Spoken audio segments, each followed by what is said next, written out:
Guys দীর্ঘ 3 মাস ধরে beetle পোকাগুলোকে লালন পালন করছি। তো আজকের ভিডিওতে দেখাবো আমি ডেইলি ছোট ছোট কিছু কিছু জিনিস শিখতে পারি এই ফার্মিংয়ের ভিতর দিয়ে। সো এগুলো আপনাকে দেখানোর ট্রাই করব।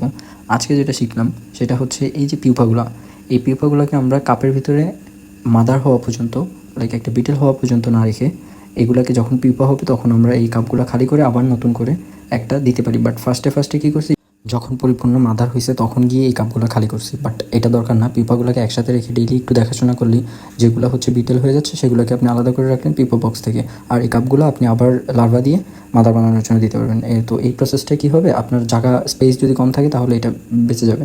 যেমন আমি এই দুটো ড্রয়ারের ভিতরে করতেছি, সো আমার এত বেশি স্পেস না, এই কারণে আমি এগুলোকে আলাদা আলাদা করে দেন হচ্ছে নতুন করে আবার লার্ভা দিয়ে তারপরে হচ্ছে মাদার বানানোর জন্য দিয়ে দিচ্ছি। যারা নতুন বিটল পোকা চাষ করতে চান তারা আমার সাথে যোগাযোগ করতে পারেন আমাদের ফেসবুক পেজের মাধ্যম দিয়ে। আমি আপনাদেরকে নিউ মাদার দিতে পারবো। এই পিপাগুলো যখন মাদার পরিপূর্ণ হবে তখন আমি আপনাদেরকে দিতে পারবো।